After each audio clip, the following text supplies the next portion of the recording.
Hello student, class 10th mathematics के इस video lecture में मैं आप लोगों को प्रश्नावली 3A के प्रश्न नंबर 11 के बारे में बताऊंगा।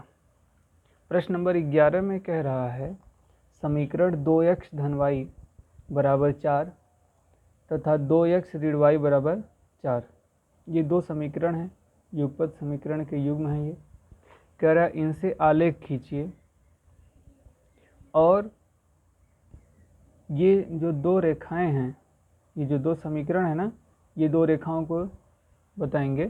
तो इन दो रेखाओं के बीच और y अक्ष से बनने वाले त्रिभुज के शीर्षों के निर्देशांक ज्ञात करना है और उस त्रिभुज का क्षेत्रफल ज्ञात करना है। पहला समीकरण आपका है 2x धन y बराबर 4। यहाँ से y बराबर हो जाएगा 4 ऋण 2x। ठीक है, इसके लिए एक छोटी सी तालिका बनाते हैं, कुछ बिंदु प्राप्त करते हैं जिससे हम रेखा खींच सकें। तो यहाँ पर 2-3 बिंदु निकाला जाएगा, ये x ये y। x की वैल्यू यदि यहाँ पर हम शून्य रखें, x की वैल्यू यदि शून्य रखें तो 2 में शून्य का गुणा होगा तो शून्य हो जाएगा, 4 में से शून्य जाएगा तो 4, यानी x की वैल्यू जब शून्य होगी तो y की वैल्यू 4 होगी। x की वैल्यू जब 1 रखें, 1 रखा जाए यहाँ पे, तो 2 में 2 एक कम 2 और 4 में से 2 जाएगा तो 2 बचेगा, यानी y की वैल्यू 2 होगी। और x की वैल्यू यदि हम 2 रख दें, यहाँ पर 2 रख दें, 2 दूनी के 4, 4 में से 4 जाएगा तो 0। ठीक है, तो पहले समीकरण के अनुसार एक छोटी सी तालिका मिली हमको, 3 बिंदु मिले हैं, 0 4 1 2 और 2 0। ठीक है, दूसरा जो समीकरण है वो है आपका 2x ऋण y बराबर 4। तो यहाँ से y बराबर क्या हो जाएगा, y बराबर हो जाएगा 2x ऋण 4। ठीक, तो एक तालिका इसके लिए भी बना लेते हैं। x के अलग अलग मान के लिए y के अलग अलग मान आएंगे। ठीक, ये हो जाएगा x और ये y।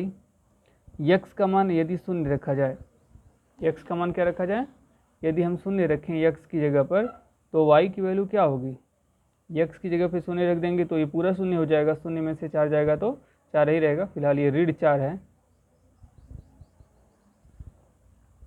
और x की वैल्यू अगर हम 2 रख दें, 2 दूनी के 4, 4 में से 4 जाएगा तो 0 हो जाएगा, यानी y की वैल्यू शून्य हो जाएगी। और x की वैल्यू अगर हम 3 रख दें यहाँ पे, तो 3 दूनी के 6, 6 में से 4 जाएगा तो 2। तो आपको अब यहाँ पर भी 3 बिंदु मिल गए हैं, एक है 0 ऋण 4, 2 0 और 3 2।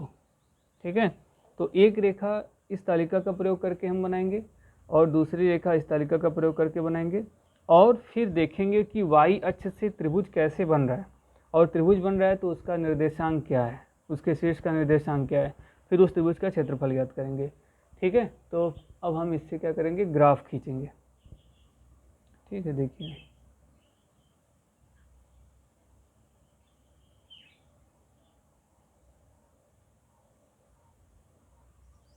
ये आपका 0 है, ये 1 2 3 4, 1 2 3 4 ये हो गया, इधर भी 1 2 3 4 5 6 तक बना ले रहे हैं, 3 4 5 6, और ये ऋण 1 ऋण 2 ऋण 3 ऋण 4, एक जगह ऋण आया है, ऋण 4 वाई में है, और इधर भी ऋण 1 ऋण 2 ऋण 3, ये तीर बना देते, मतलब लाइन आगे जा सकती, इधर भी चारों तरफ है ना, ये x अक्ष है और ये y अक्ष है।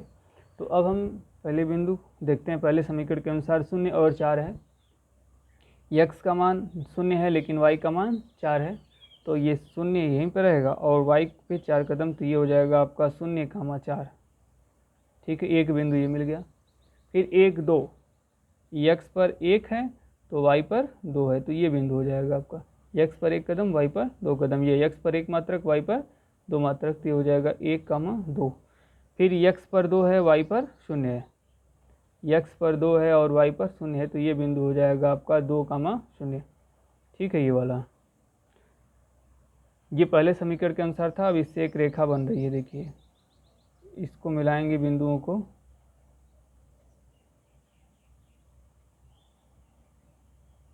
ये एक रेखा मिल गई। अब दूसरी रेखा जो बनेगी वो दूसरे वाले तालिका से, x का मान 0 है तो y का मान ऋण 4, x का मान 0 है तो y का मान ऋण 4 है, यानी यह जो बिंदु है ये है आपका 0, ऋण 4। x पर 2 है तो y पर 0, x पर 2 कदम, x पर 2 कदम, y पर चलना नहीं तो 2 0, यही बिंदु है।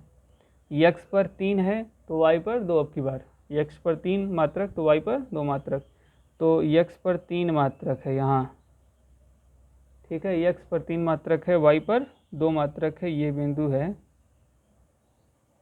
कुछ गड़बड़ा रहा है क्या? x पर 3 है तो y पर 2 है, ठीक है ठीक है, x पर 3 है तो y पर 2, यानी y धनात्मक है तो ऊपर जाएगा, ये 2 मात्रक ऊपर, तो ये बिंदु है 3, 2। ठीक, अब इन तीनों बिंदुओं को मिला देंगे, एक रेखा हमको मिल जाएगी।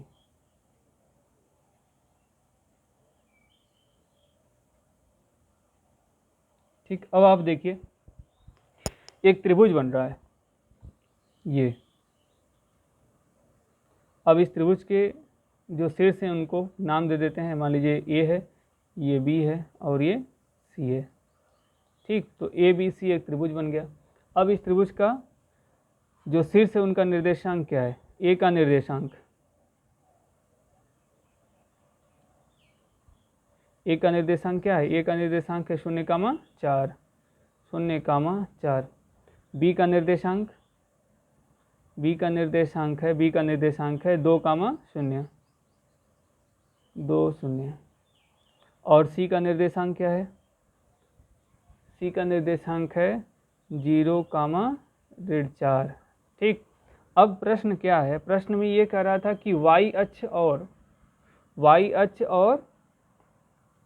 इन दोनों रेखाओं के बीच, y अक्ष ये है आपका y अक्ष और ये दोनों रेखाएं हैं, तो इनके बीच जो त्रिभुज बन रहा है उसका क्षेत्रफल क्या होगा? अच्छा, प्रश्न नंबर 10 में जो त्रिभुज बन रहा है उसको केवल छायांकित करना है। ठीक है, तो जैसे प्रश्न नंबर 11 हम बताएं वैसे ही प्रश्न नंबर 10 भी है।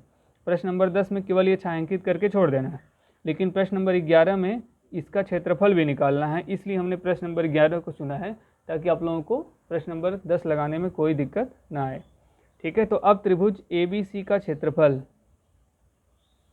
ABC का क्षेत्रफल क्या होता है? त्रिभुज का क्षेत्रफल 1/2 गुणे आधार गुणे ऊंचाई, तो 1/2 आधार, यहाँ पर आधार थोड़ा देखिएगा, आधार हम इसको मान रहे हैं, AC को आधार मान रहे हैं। ठीक, और ऊंचाई है क्या आपकी?